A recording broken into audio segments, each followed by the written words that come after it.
Mm. Okay, so Shivani, initially, I think Navya will start with some introduction, no? Yes. Should I start?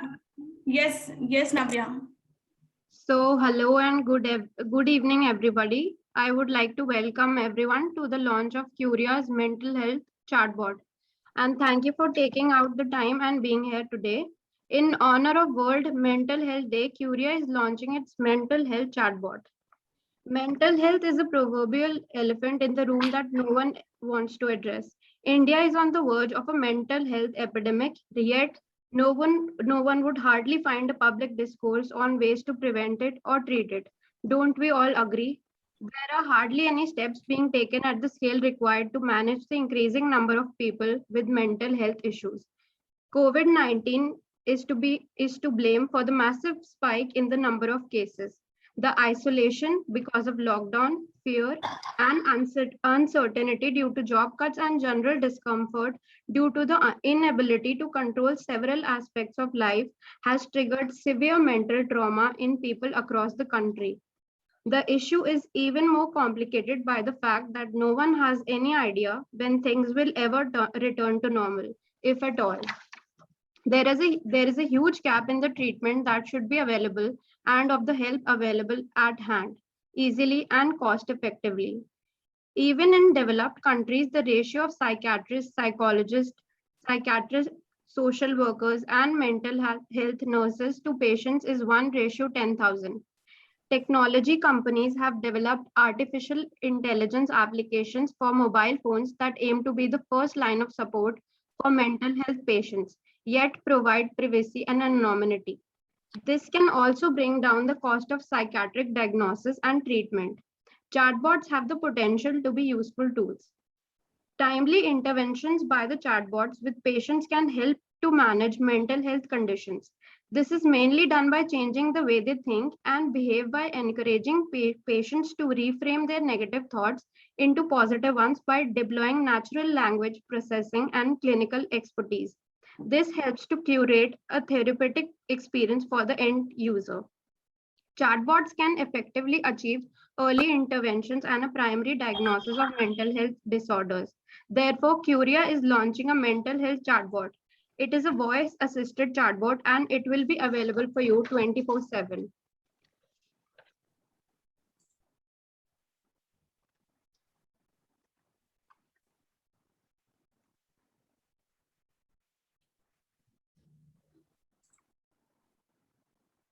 Ma'am, can we please present the video?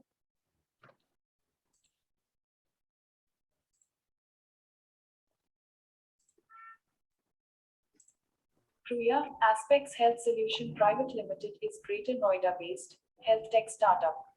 It is a DPIIT recognized startup, certified under Startup India scheme. Its primary objective is health for all by reducing the medical expenditure, eliminating the information asymmetry, and language barrier. As a new age healthcare startup, we bring forth a unique blend of ethical, innovative, medical, and traditional online healthcare platforms that function on disruptive technology to provide patient centric and disease specific solutions. Our aim is to provide seamless healthcare services through a multidisciplinary team that brings unmatchable skills, a global network, and deep industry knowledge. Our vision is integrated, holistic, inclusive, and the sustainable healthcare system. Interesting services offered by Kruya. Kruya is providing teleconsultation services both in traditional Ayush, Ayurveda, Yoga, Unani, Siddha, and homeopathy and modern medical system. Kruya online portal facilitates e-commerce services of certified health-related products. We are providing online training, come courses,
Ma'am, in the middle, we couldn't hear the sound in the video. So do you want to replay it or should I move forward? The audio was not visible. It was, yes, ma'am, we couldn't hear it after a minute. Okay, I will reshare the video.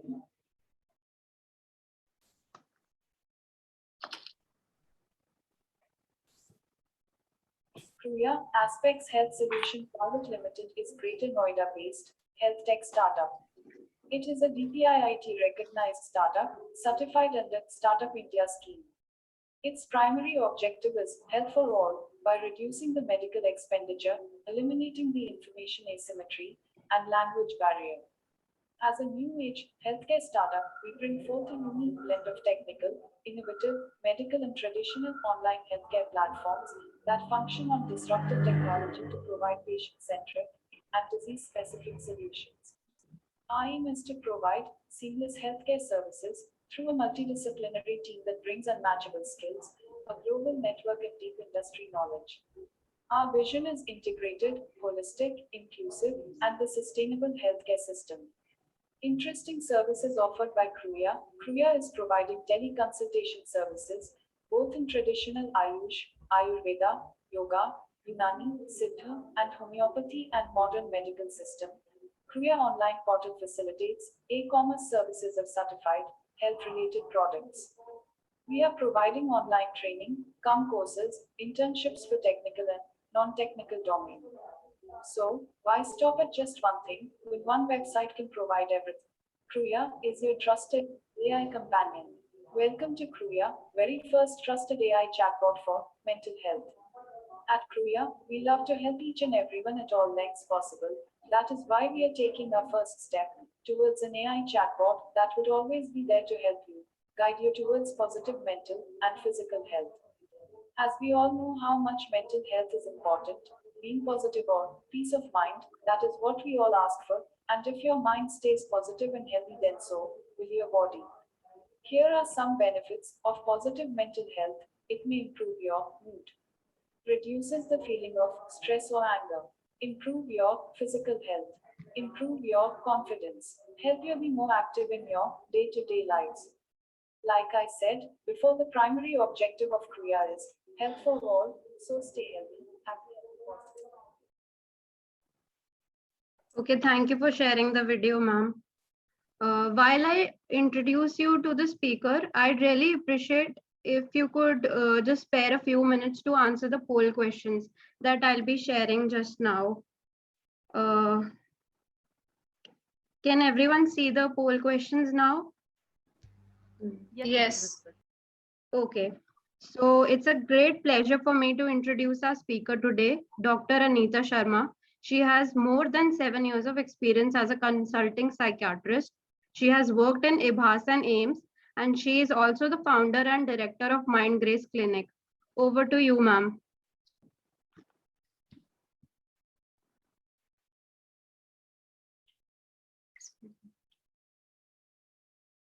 Hello, good evening, everyone. Am I audible? Hello? Yes, ma'am, you are audible. Good evening, everyone. I'm Dr. Anita Sharma, and as already Shivani has given my introduction, I am delighted here to be invited as a speaker for the Curious Chatbot launch on this occasion of World Mental Health Day.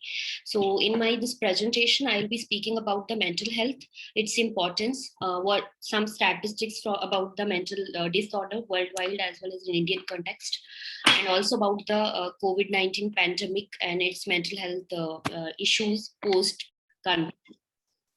So I'm sharing here my screen. Okay. So the topic of presentation will be a mental health in an unequal world. So is it visible to everyone? Yes, ma'am. Ma'am. So as all of we know that today is the World Mental Health Day. So 10th of October is celebrated as a World Mental Health Day worldwide. And the overall objective of this Mental Health Day is to raise awareness about the mental health issues around the world, as well as to mobilize the efforts in support of the mental health. And this year's campaign slogan for World Mental Health Day is Mental Health Care for All. Let's make it a reality. So we all must know that nearly 1 million people live with the mental disorder worldwide. It means that one in every 5 people are affected by a mental health condition or mental illness worldwide. Depression being the one of the leading cause of disability worldwide, which stands only second to cardiac conditions or cardiac problems. Every 40 seconds, a person dies by suicide globally, and suicide is the second leading cause of death among 15 to 19-year-old adolescents worldwide. On this World Mental Health Day, the theme of this year's Mental Health Day is mental health in an unequal world. Where WHO is underlines the meaning. The theme of this year's World Mental Health Day underlines the pressing need to focus sufficiently on the health beyond the physical health. That means the mental and emotional health. As all we know that COVID-19 pandemic has increased inequalities in human development, including the mental health, by causing more number of mental incidents of mental disorders and disrupting our already limited mental health services. So what is health and what is mental health? As per WHO, health is a state of complete physical, mental, and social well-being, and not merely the absence of disease. And what is mental health? According to WHO, mental health is a state of well-being in which the individual realizes his or her own abilities, can cope with the normal stresses of life, can work productively, and can make a contribution to the community. So as we see that this definition of mental health includes many things other than just not the presence of a mental illness. An individual should be able to realize his abilities to cope with the normal stresses of life, should work productively, and should contribute to the community to be called a mentally healthy. So here are some of the statistics from our country. Even before COVID-19, mental disorders affected at least 1 in every 7 Indians. It's around 200 million or 20 crore people in India are having mental disorders, as per the Global Burden of Diseases study.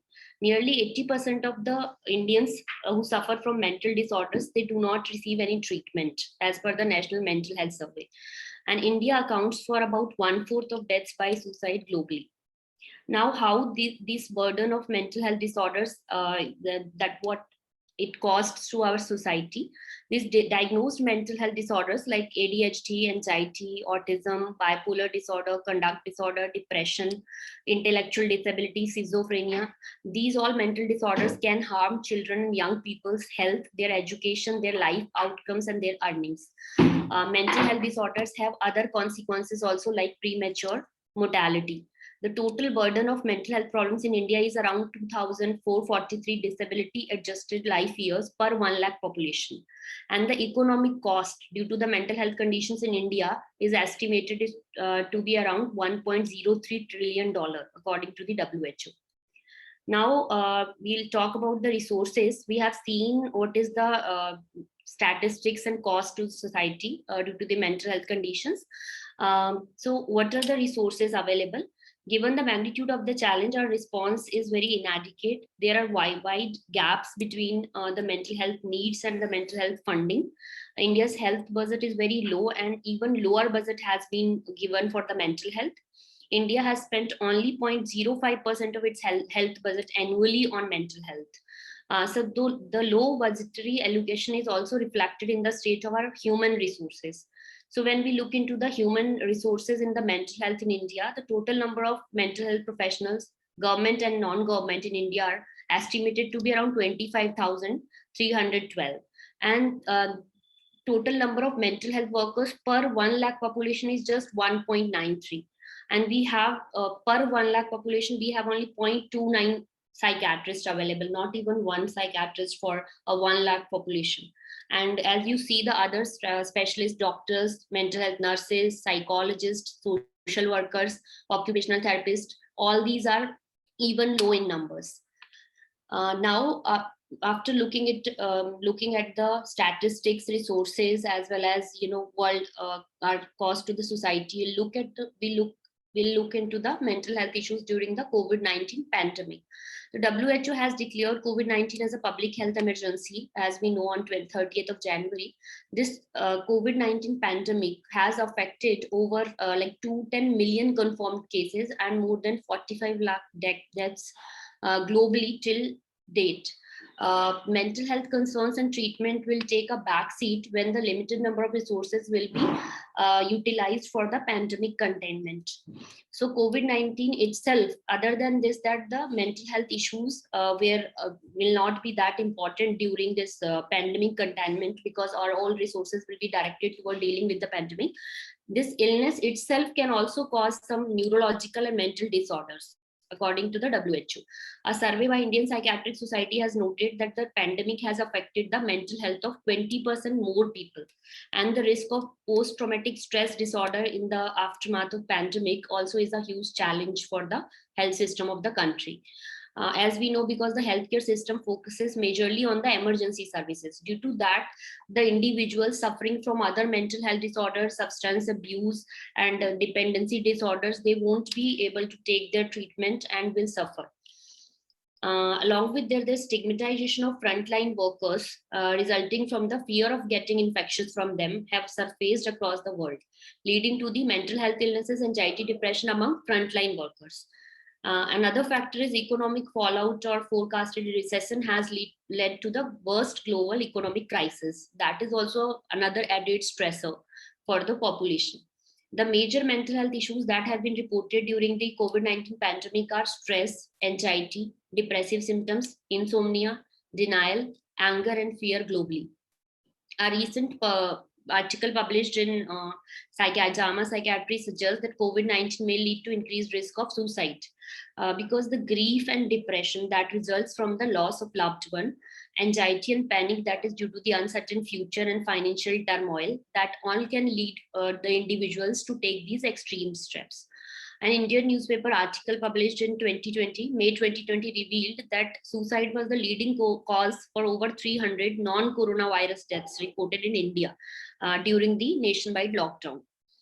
The strict lockdown laws, social distancing, restrictions in movement, that could all result in increased screen time. And the constant misinformation in social media portals that is also termed infodemics may result in a state of panic and anxiety that results in depression eventually. Now we'll see the mental health implications in specific population groups, means children, persons already having some mental health illness, elderly, how they were affected during the pandemic, how their mental health was affected. So first we'll talk about children's mental health before the COVID-19 pandemic. So even before the pandemic, the mental health of children in India are basically grim.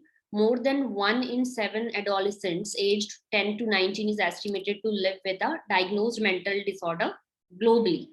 Southeast Asia has the highest number of adolescents with mental disorders.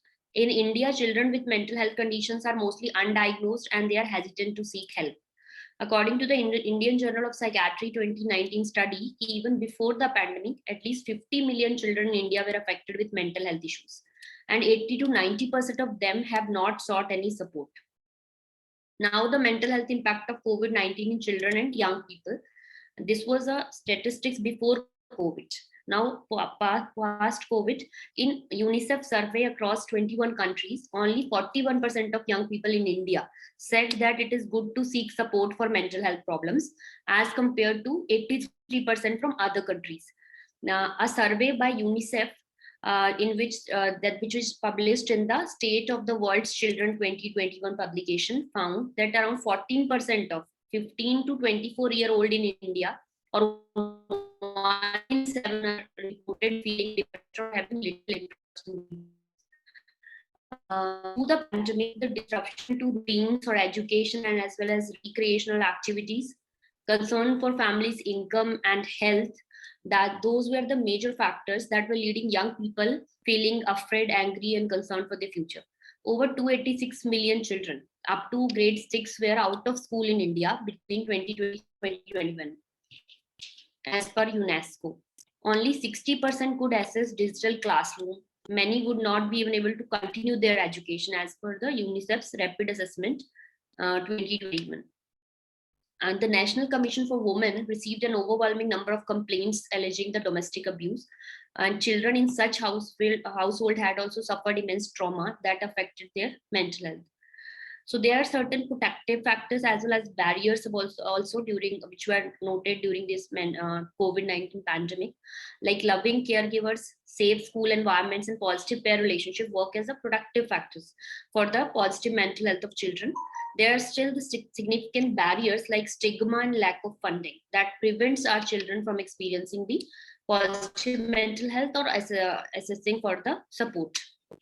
Now, how can we remove these barriers? In India, we need to talk about mental health. We need to break the stigma of talking about mental health and seek support and promote better understanding of mental health. UNICEF's publication, The State of World's Children 2021, calls on governments and public and all private sector partners to promote mental health for all children, adolescents, caregivers, and those who are most vulnerable. It calls for an urgent investment in children and child and adolescent mental health across sectors for prevention, promotion, and care. Also, urgent investment in strategies to promote good mental health, including prevention of gender-based and other form of violence. Now, after children, we'll talk about people with pre-existing mental health conditions. They are among the most affected during this pandemic. Reasons include social stigma, risk of infection, low priority to morbidities of mental health, cognitive impairment, little awareness of risk, and diminished efforts of personal protection by them, confined conditions in psychiatric wards, and discrimination and fear of social isolation due to lockdown. So these were certain reasons why the patients already having some mental health condition were more vulnerable to get worsened during this COVID-19 pandemic, or even get infected by COVID-19 pandemic, or to have relapse or exacerbation of their condition. The resulting emotional responses will lead to trigger relapse or worsening of pre-existing mental health condition during COVID-19. Wandering mentally people are at major risk of contracting illness secondary to the compromised immune status. Now, after children and person with mental illness comes the frontline workers.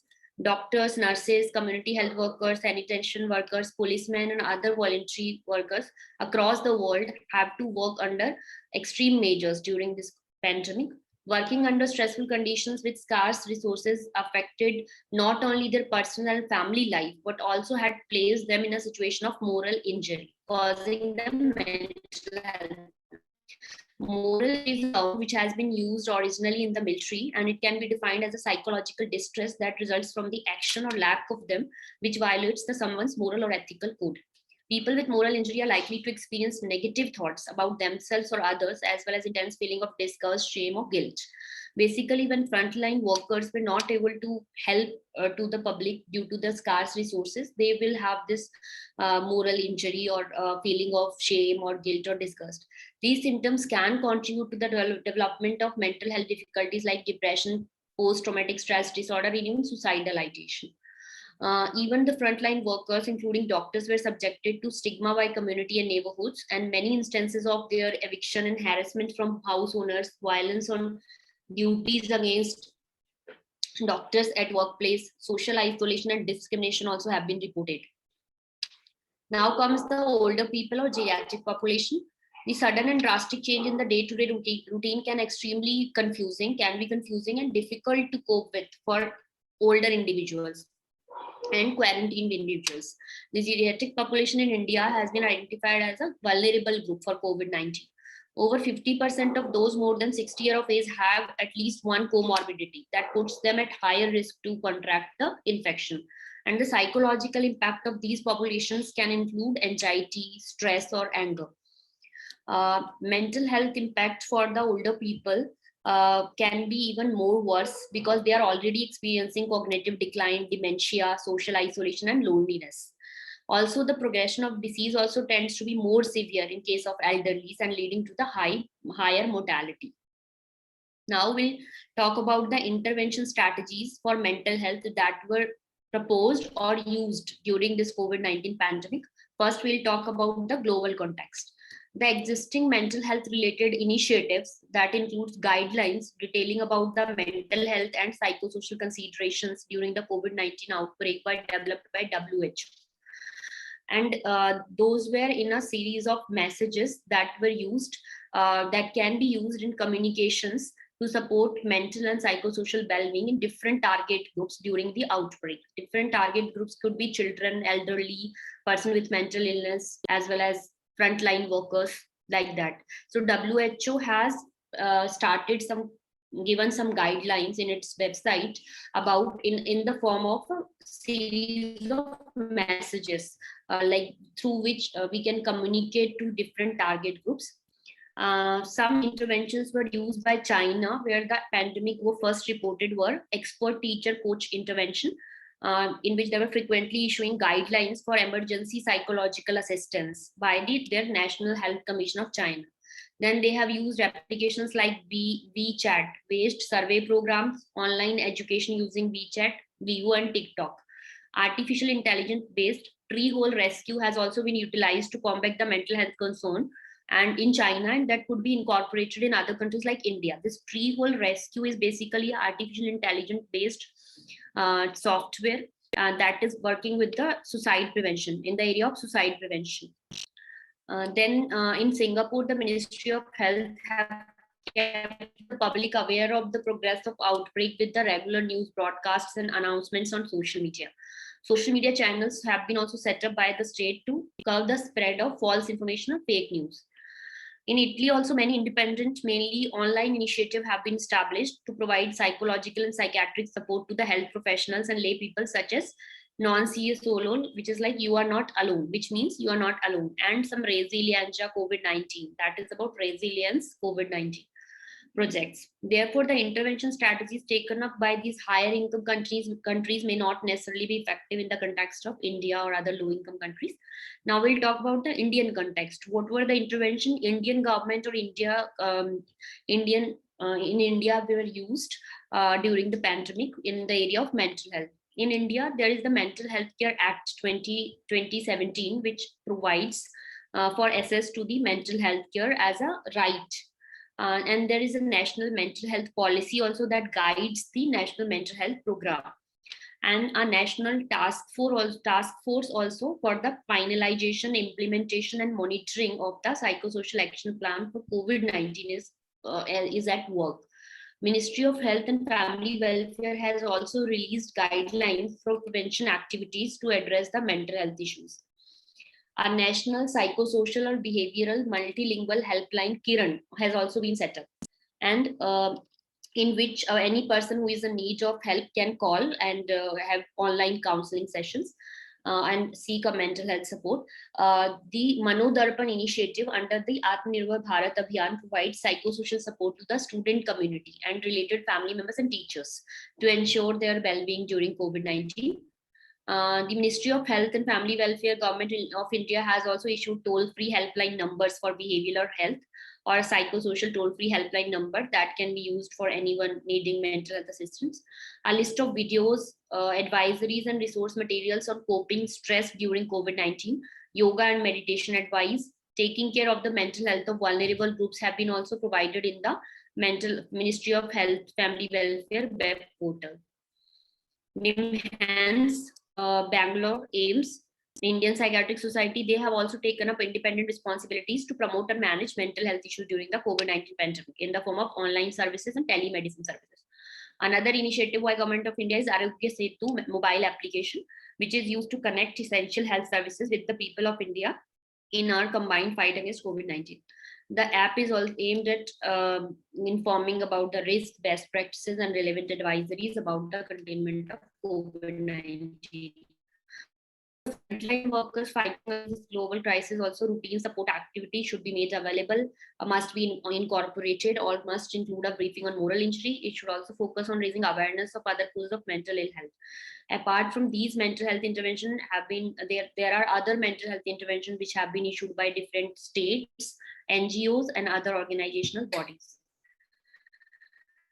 So, conclusion, after the aftermath of the COVID-19 pandemic, the mental health of people needs to be handled hand in hand and given equal importance along with as much as we give to the physical health, and with other strategies to manage and control the disease and pandemic at large. There is a definite need for specialized psychological intervention and proper risk communication and crisis communication. There should be a multidisciplinary, multi-pronged approach, which should comprise of a helpline number for easy access to the mental health support, strict control over misinformation in social media, provision of continuum of care services at all levels, financial and employment security to the vulnerable groups, regulatory and legal provisions against discrimination and stigma of healthcare workers and other forces involved in the pandemic response. Thank you, everyone. Thank you, ma'am. Thank you for such an enlightening and informative presentation. It was a very thought-provoking speech. Thank you for helping us become more aware of the problems and the ways we can help solve them. Thank you so much, ma'am. It's a great initiative.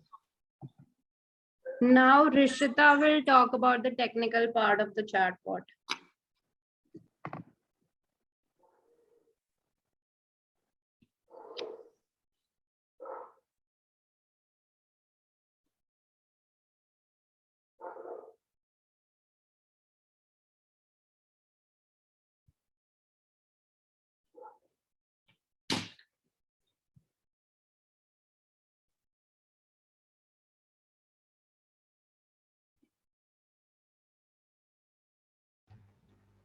Hello. Yes, you are audible. Okay. Good evening, everyone. I'm Rishita. I'm an Android developer and technical head at Curia. So we at Curia have created a chatbot for mental health. So, but what is chatbot in first place? Does anyone have idea about it?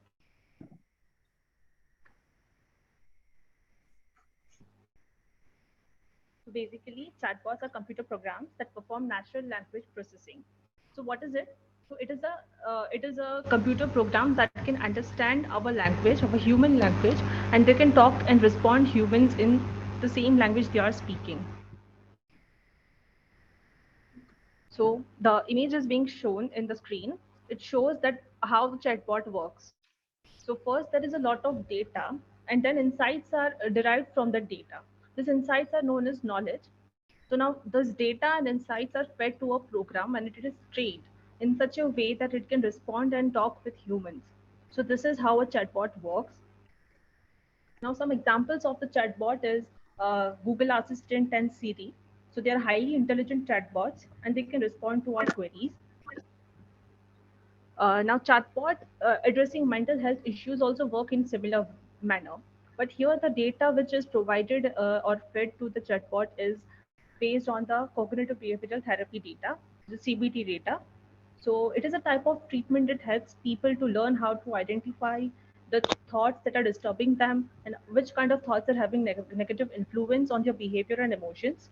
So it focuses on changing negative thoughts into positive ones. So the thoughts that are contributing to emotional difficulties, depression, and anxiety. So it focuses on changing those negative thoughts. Now we don't realize it, but the spontaneous negative thoughts that we have a negative or detrimental influence on our mood. So through CBT, these thoughts are identified and challenged and replaced with more objective and realistic thoughts. So this is mainly done by changing the way the person thinks and how they behave, and encouraging the patient to reframe the negative thoughts into positive ones. So this is done by chatbot. Now, what is need of such chatbot? What is need of mental health chatbot at first place? So, mental health is considered as the most controversial topic that we can discuss in our households even today. Also, in many cases, people don't even realize they need some help, professional help. We all are becoming busy and lonely at the same time, and we need some companion to vent out and talk. So, according to a study examining the effectiveness of the chatbot, it has proved that bots can form similar bond with user as a real life friends. So now these are some of the mental health related issues that are addressed through this bot. So one of them is anxiety disorders. Then there is eating disorder, OCD, or many other kind of mental health problems. So how it is addressed? So there are certain symptoms to each of the problem. Like people with anxiety disorders respond to certain objects and situation with fear or dread, and with many they react to many physical signs and some events with anxiety and panic, and they have some symptoms like rapid increase in heartbeat and sweating. So bot uses these symptoms to identify the problem. Similarly, the people with eating disorders have habit of binge eating or have very less eating or have sort weight loss or sudden weight loss or weight gain in short time. So this kind of symptoms are identified by the bot. Now we'll talk about the app. So is this app an alternative to professional help or treatment? No, it isn't. It is like a first aid treatment that is available 24 by 7. It's not an alternative to professional help. In fact, it helps the person to identify that they actually need help, which in many cases is ignored. So basically, this app is like your friend with whom you can talk and anytime, anywhere. Then it is voice assisted. So you can just chat and talk with the bot, and they will respond and listen to you in the way that you talk with a friend. Currently, it is in beta version, it is in beta state, so it might not have answers to all your questions and queries, but it will listen to you and learn and improvise at later stage. Now we'll talk about how it works. It uses many structured exercises to encourage a person to question and change their habits of thoughts, the way they think and way they behave. So it helps in identifying the negative thoughts. It helps in practicing new skills. So for example, a person with substance use disorder might start practicing new coping skills and rehearse in a way to avoid with social situations that can potentially trigger the relapse. Then it helps with goal setting or problem solving skills and self motivating. So self motivating is the most important part. It involves tracking the behavior, symptoms, and experiences over time and sharing them. It is like keeping a diary. For example, a person coping with eating disorders, self motivating may involve keeping track of eating habits, that when they binge it and what kind of situation they are triggered. So it can help in coping up. So these are the techniques that is used by the bot in a form of questionnaire. So what works behind the bot? To support to the product is technology with clinical expertise and the content that can create and maintain the bond with people and engage them in their mental health. We use artificial intelligence and natural language processing techniques. These are some computer science algorithms that can understand and adapt to person's emotional state to motivate them and to monitor their mood. Now, as I mentioned earlier, the app is in beta state, so there are many upcoming future advances that are coming up. So one is live one-to-one mental health counselor support. Then there is a mental health assessment quiz, which is used for assessing the severity of problem one is facing, and it can recommend the professional help from that. Now, there are many recreational activities will be added at later stage. Even currently, some of the activities like listening to relaxing music and some relaxing meditation poses, etc., are made available in this app. So that's it about the app. Thank you very much. Thank you, Rishita. Thank you for introducing us to the technical part of the chatbot. So now this is for the audience. If there are any questions about anything, we'll be happy to answer them. Rishita, me, and ma'am. So do you have any queries? And Rishita, you can just close the PPT.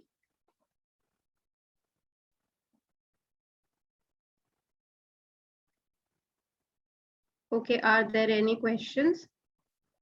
And I would really request everybody to please answer the poll questions.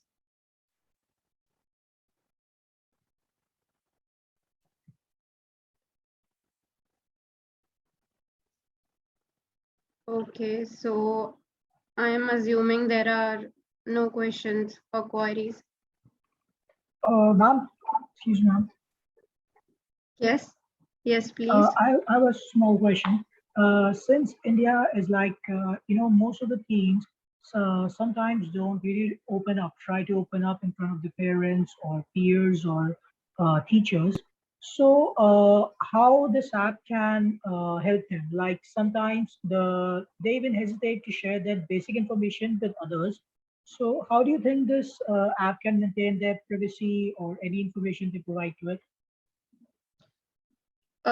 See, basically, people hesitate in sharing their personal things. Like, I will not share about my breakup with anybody else because they might judge me and they might say things that I don't want to hear. So, you can just talk to the chatbot. You can share your personal details and it will stay anonymous. You can share it because you know that the chatbot will not judge you on anything.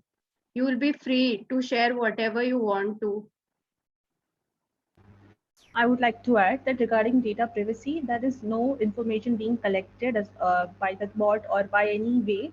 So whatever you share will be anonymous to you, anonymous between you and chatbot. No one else will have access to that information. Moreover, it is not. You already know that it is not a human or someone else. As Navya said, there is no one judging you. So that is the most important. Like that is the biggest relief that one will have, because that is the only fear that people face while sharing the information. One is that people might judge them, or other one that no one will understand them.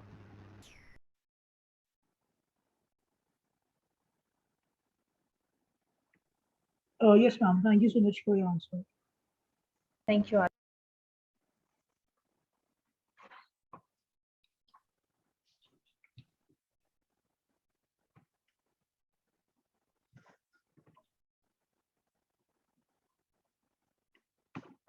Is there anybody else who would like to ask any question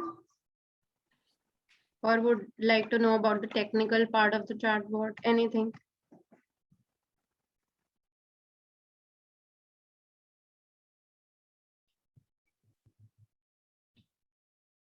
Okay, so I think there are no questions. I would like to present the vote of thanks for today's webinar. I would like to express my gratitude to all the esteemed delegates of the webinar for their presence and contribution to make this webinar a great success. I extend my gratitude to our honorable chief guest, Dr. Anita Sharma, to take out time from her busy schedule to grace the event. Thank you for inspiring and encouraging us with your words on this special day. I must thank the organizing team, volunteers for working hard for the past few days to make this webinar successful. Thank you everybody for joining us. And lastly, I am sharing a feedback. Shivani ma'am is sharing a feedback form in the chat. We would really appreciate if you could just fill it up. Thank you so much. Thank you.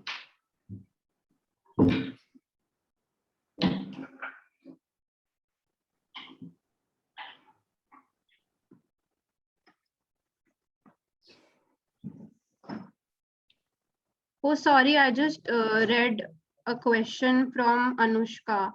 She's asking, so you are saying that a chatbot can replace an actual psychologist? No, a chatbot can never replace a professional.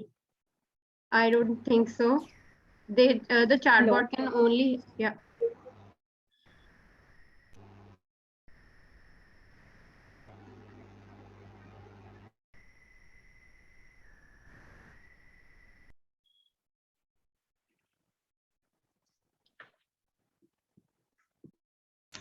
Carry on, Navya. Sorry.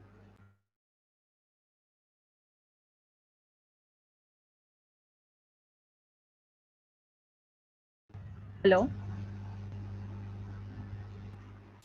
Okay, I would address the question. So as I mentioned in my PPT as well, that it is not an alternative to professional help, but it would help in identifying that the problem exists, which in many cases not, like, people are not aware that there is a problem they are facing. So there might be some symptoms that they are facing on regular basis, and it can be possible that while talking with the bot, they can come to know that the diagnosis may happen that they have some problem, they need some professional help, and the bot will recommend that you need help and you need to see a consultant or see a professional person.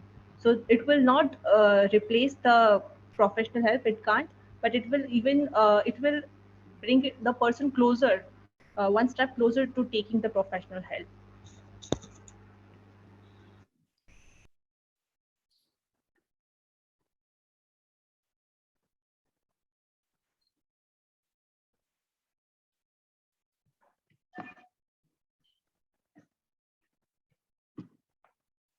Okay, before leaving, please fill the feedback form. Thank you.